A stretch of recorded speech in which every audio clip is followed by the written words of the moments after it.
This is Me Before Mom, the podcast that helps moms stay connected to themselves while doing the most important job they'll ever have. And I'm your host, Bert Anderson. Side note, audience who's listening, my family calls me Beth. They don't call me Bert.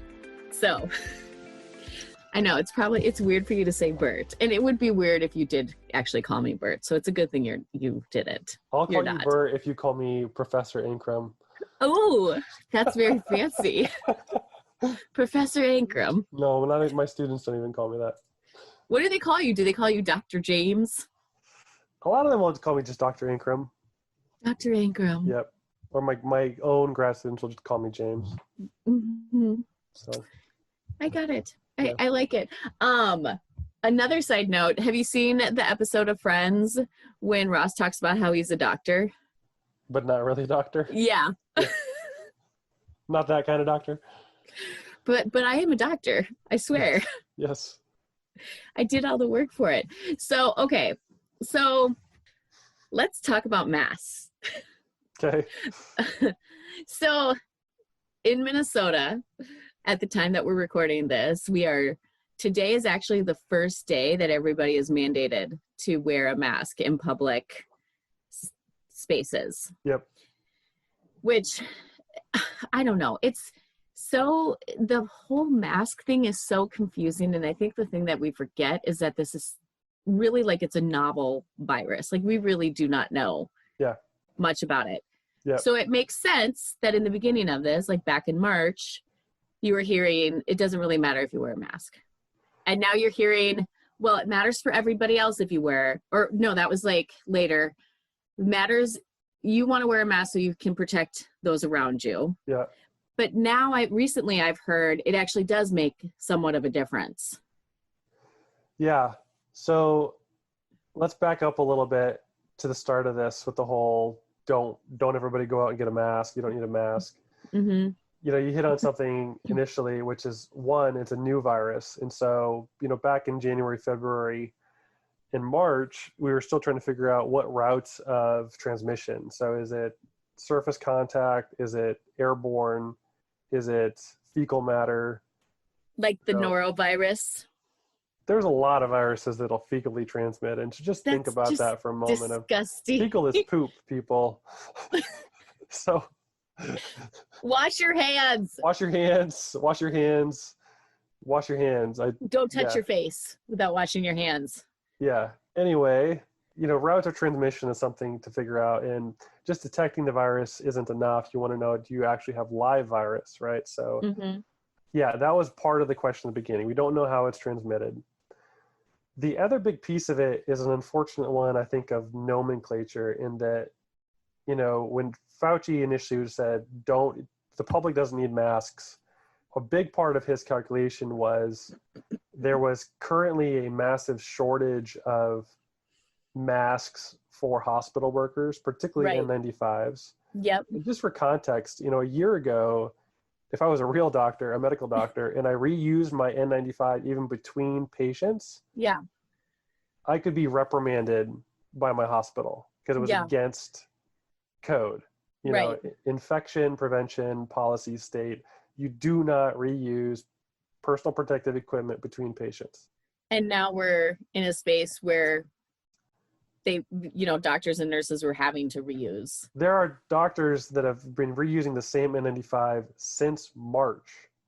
And so, at the beginning when there was this big run on, not just, it used to be you'd use a few N95s. And there was a good podcast to listen to. I'll try to dig it up, that interviewed somebody from 3M of just the level of that their production jumped from, their normal demand for these to now has been enormous. So in a desire to actually stock hospitals, the national recommendation was, no, we don't want, 300 million people running out, buying all the N95 masks, buying all the surgical masks. We don't even have enough in the hospitals now. And that, I think you've got to keep that in mind, of both not understanding how it's transmitted and having a shortage for people that were highly exposed to people that had lots of virus and were spewing particles out of their ventilators that was the initial priority. You can imagine how bad it would get if suddenly all the doctors who knew how to treat this or were trained to treat, Anything. people in critical condition died. Yeah, So that would be bad. you don't want them all to be out of commission because we're going to need them. Mm-hmm. So that was a really big part of the beginning. And then to the whole nomenclature of that, an N95 versus a cloth mask. Like, I don't think, if you go back to like Fauci's initial claims, cloth masks weren't really a thing. Like, most people weren't walking around with cloth masks. Right. And you'd be hard pressed to even find one on Etsy or wherever. I know, and now there's so many. I just ordered a Rainbow Bright one. Good for you. I mean, it's been overwhelming now. Of like, there's like, my entire Instagram ad stream is all masks. It's just like, how crazy is this that all these companies that used to make all these other products are now making masks.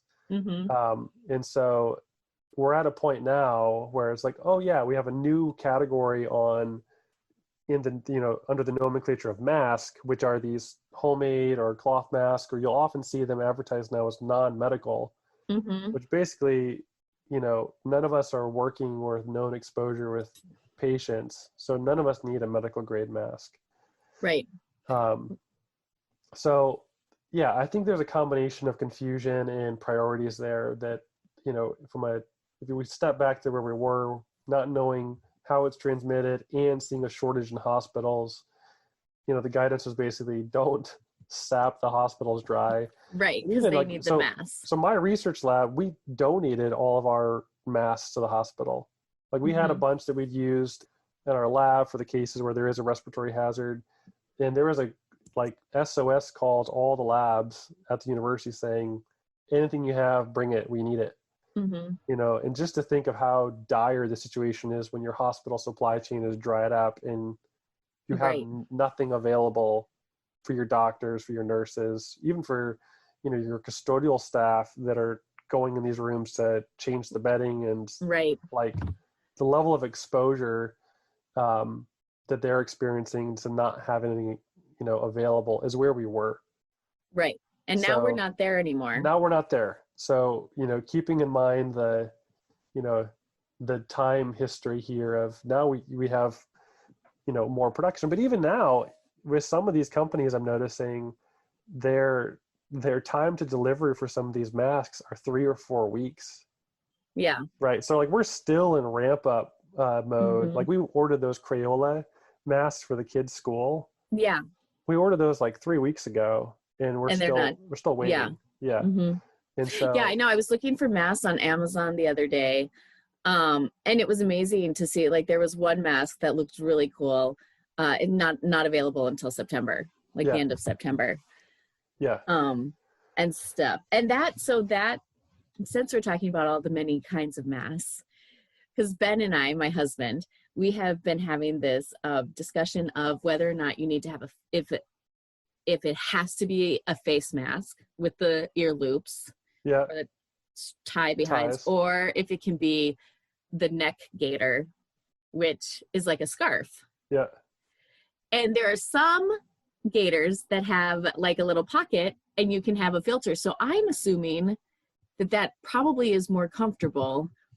And hey, there's a pocket where I can put a filter in it. So it's got to be fine, right?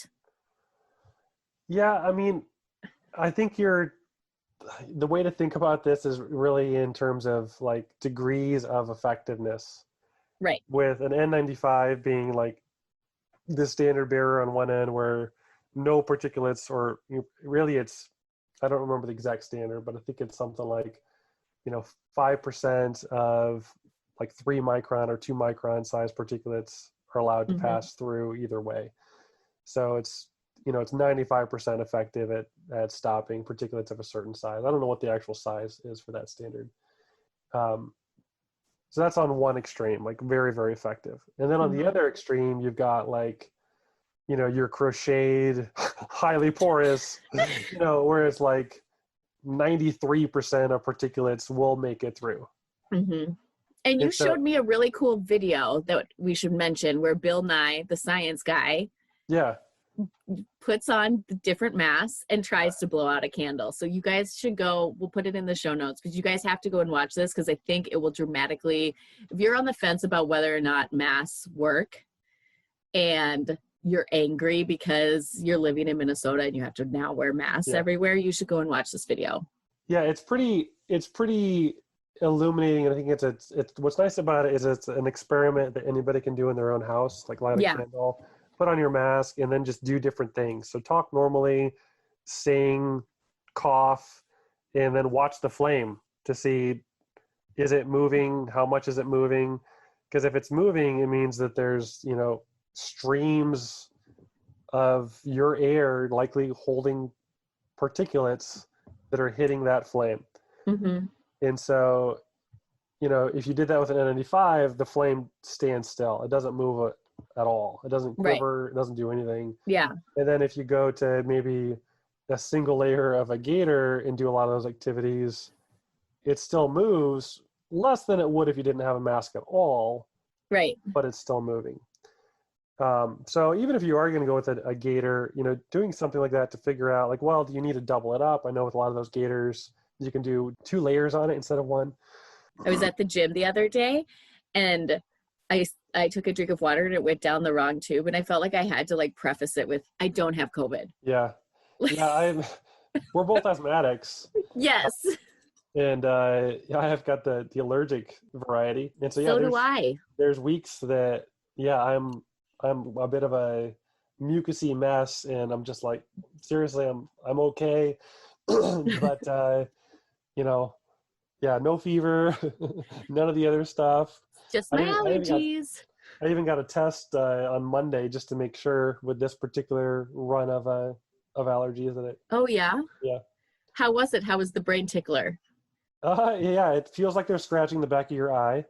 Oh my gosh, I cannot imagine. But the one I went to here at our local clinic, they were really fast. And they just did 1 nostril, which was nice. But I know a lot of them, like the Test Iowa, they do both nostrils. So it's. I heard that they can scratch your tonsils now. Somebody was saying that doesn't sound better. No, it doesn't. But is it? I don't know. I think the thing that we have to think about as we're learning more about COVID-19 is the fact that we're all learning more about COVID-19. Even yesterday, I saw that they said that they found that the cells in your nose have higher expression of the virus than the back of your throat. Okay. So even from you could do your tonsils, but you might not pick it up as well as if you sample from the back of your throat. Right. That makes sense. Back of your nose, sorry. So, yeah. Is it not in your blood? Well, how come they don't do a blood test? It's not typically freely circulating in your blood. It infects, so viruses have to have a host. Uh-huh. So you find them in cells. You don't find them just floating freely around. And that ACE receptor I mentioned before is expressed on a lot of cells, but not blood cells. So it's expressed, a lot of your blood lining cells have it, and the cells lining your entire nose, lung tract express it at really high levels. Even some cells in your brain express it. So you need to when you do a swab like that, they're scraping cells, not just do you have virus present on the outside of your body, but they're actually trying to scrape up and burst some cells to get some actual virus from the inside onto the swab. Okay, thinking about things bursting behind my eyeballs is reason enough for me to wear a mask. Yeah. So the one other thing that came to mind with masks that came to light with, even before we knew how it was transmitted, is that there were observational studies that showed that countries that had more of a mask wearing culture. So because of the SARS outbreak in 2003, 2004, a lot of Asian countries already have a really robust mask wearing culture. Yep. And so they were really quick to adopt masks as a measure, even before they knew if it was airborne. And so looking at the shape of their curves of their outbreak. Like North Korea. I mean, South Korea. South Korea. Yeah, South Korea would be one. Japan, Chinese cities. There quickly became published studies that showed that, well, the rate of transmission in cultures that wear masks is lower than those that are not. And it wasn't just like all Chinese studies, but it was, it was spread around multiple different countries. So that's always the other thing with science. You always look for ability to reproduce in an independent setting. And so when you see the same observation coming up in multiple places, that's usually a good indication that it's likely a real result and not just spin. That's good. That's a good thing to note. What I've read about masks, especially the cloth masks, is it has to do with the weave of the fabric. And if you hold it up to a light and you can see the individual threads, not good. Yeah, so non-wovens are going to be better, or very tightly wovens, or with cotton now they're, I think the CDC says 3-ply cotton. Okay. Yeah, the light test is a good one. The flame test we mentioned is a good one. But basically, yeah, you just want to make sure that, the tighter that weave is, or the smaller the pores, if it's not woven, the harder it is for small droplets to actually pass through. That's what you're trying to prevent, is your droplets from getting out into the air. So is a gaiter okay versus a face mask? Again, on the continuum, a gaiter is going to be better than nothing. Nothing. And depending on which one you have, and if it's single or doubled, or if you throw a piece of tissue in between 2 layers. Oh, I can't imagine doing that. Oh, I suppose you wouldn't have to put the tissue right up next to your mouth. No, you could have 1 layer and then double it up, and then, pop the filter or tissue, whatever you wanted in between. That could be effective. I mean, but again, I think if it's something you're questioning, realize 1, it's better than nothing, but 2, you can kind of experiment at home with even a lighter to see, like, is this actually stopping my jet streams of air or not? So now the other thing that's come out recently is that it seems like masks do protect the person wearing them. Or is that just some headline that I read on Twitter? Yeah, so on the quality of evidence, I would say that that's still at the medium to low right now, emerging. It's not to say that it won't be true in some further date, but I haven't seen super strong evidence. Yeah. That's the case. Now, what we do know is, there's been some interesting case studies, there were, a couple of those, hairstylists. I saw one that they had something they were both positive, and they had something 130 clients. They were both masked up, and none of them got the virus. Okay. And there's been some other studies that have looked at rates of transmission from, if you're both masked versus only one of you's masked. And I think if you're masked but the person infected is not, it does protect, but it's I think it's a 15 or 20% reduced risk of contracting. Which honestly, I mean, if there's ever a time to not be selfish in your life and think about others before yourself, I kind of feel like this is that time. So I don't know why, we're like, oh, it doesn't protect me, I'm not going to wear a mask.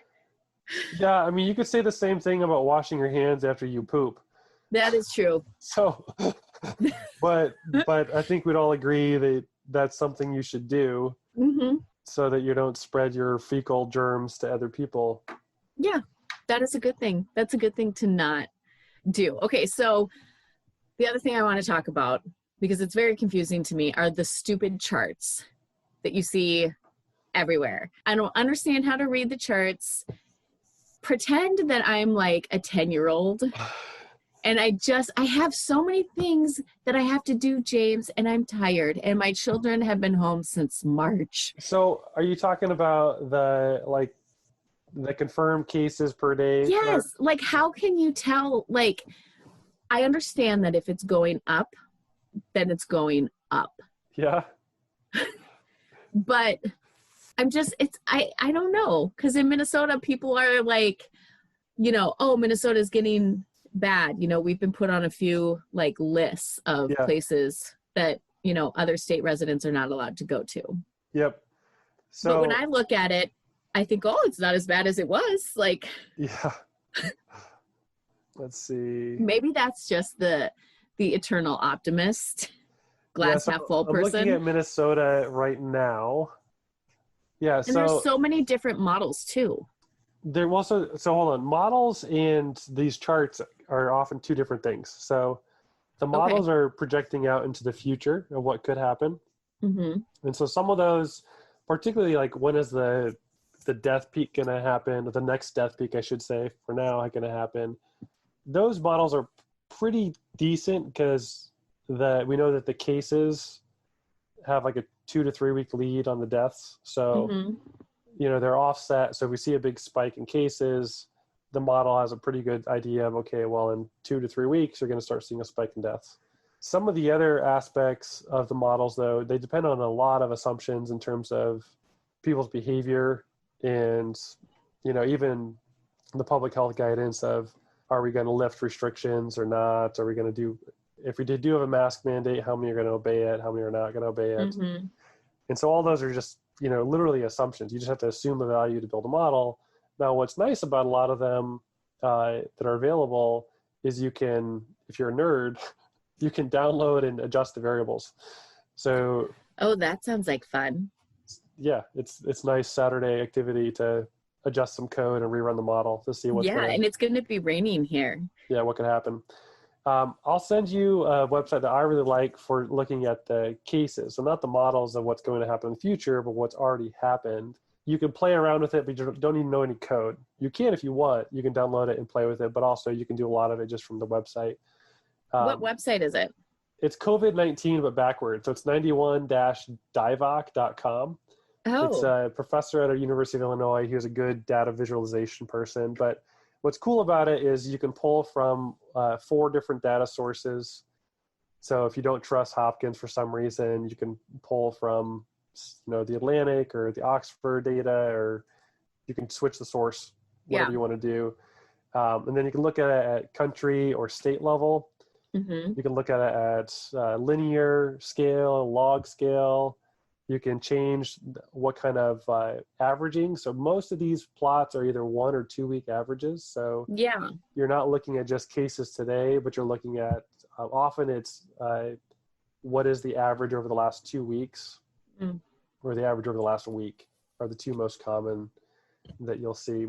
And so obviously you want that average to go down. If it Yes. starts going down, it means, okay, well, there's fewer people on average getting infected this week than 2 weeks ago.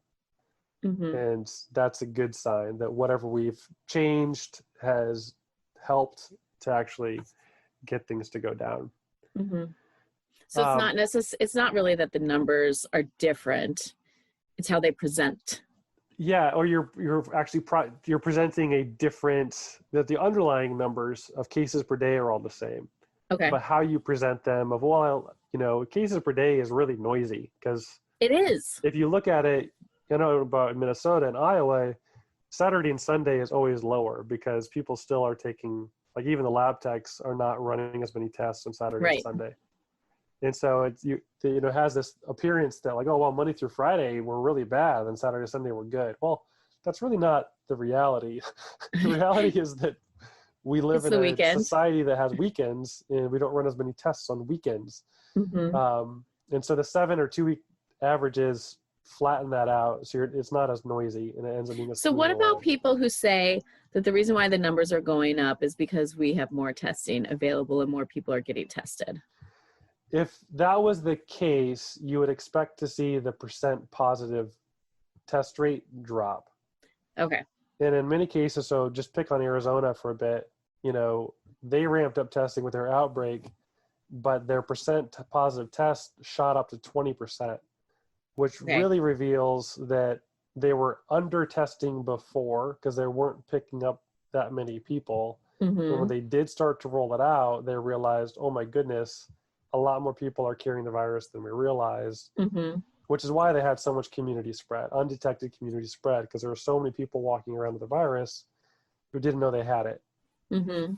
So, the WHO recommends for COVID that you want that percent positive rate to be under 10%. So for every 10 people you test, you want less than one or less to be positive. Mm-hmm. For most diseases, that recommendation has been like 3%. So they've already loosened it for COVID. Oh, well, that's nice. But if all it was more testing, you would expect then to have to do a lot more tests to find the next positive person. Okay. But if instead you're doing more tests and you're actually finding even a higher proportion of those tests that are positive, it means you just weren't seeing them. Right. Yeah, it's not just that you're picking up the scraps. Right. That's good. So so since you brought up WHO, and I don't know, I thought that, so somebody said that children don't spread the virus. And then it was like, oh, wait, just kidding. You were wrong about that. But in Minnesota, we are going to find out on July 30th what Governor Walz recommends for schools. So when I've been talking to my friends about this, the claim has been, well, children don't even transmit it. And I'm like, no, I don't think that's actually true. I think they had to rescind that. Yeah, we do know that, kids, they're definitely not as susceptible to the severe form of the disease. Mm-hmm. There have been some studies on transmissibility, and a lot of them they shed very low levels. A lot of kids shed very low levels of virus. One of the challenges, though, right now with a lot of the things that I see being put out by schools, or not by schools, but by states that want to open schools, is that they'll cite European school studies. Mm-hmm. But again, if you look at the context of those studies, those were looking at infection rates and transmission rates in schools, say in Sweden, but the context is that community spread was under control. Right. So that's why, like, having the mask mandate in Minnesota. Right. So if we can change our local context, then it becomes a lot easier to say, well, Sweden was able to open schools and the schools weren't the source of a new outbreak when there wasn't already a community outbreak. Right. But we're not at that. Most of us aren't at that point. I mean, are places that they're not having a local outbreak, but there's a lot of places around the country in the U.S. right now where there's unmitigated community spread. Mm-hmm. We don't know where it is, who has it. And so if you did have a situation where that was the case and they brought it into a school, we really don't have a study showing what happens if you open a school while there is unmitigated spread in the community. That, I think, is the thing that worries me with leaning too much on, European or Asian case studies of schools where they did do a lockdown. Yeah. Some of these places. And it was a real lockdown. It was a real lockdown. It was, don't leave your house. Yeah. Absolute lockdown to really get things under control. And then they've been able to resume school. So, in contrast, if you're in a community that's having hundreds of new cases a day, well, what happens if one of those does make it into the school system? Mm-hmm. And, just because on average kids don't spread it as much as adults, when it comes to spread, it's not even the average that you worry about. You've heard about super spreaders, and there's still kids that can transmit it, and there are still kids that get really, really sick. Mm-hmm. And so then you have to look at, well, what is our tolerance for having something like that happen in our schools? And there's just not enough information for knowing what that would look like.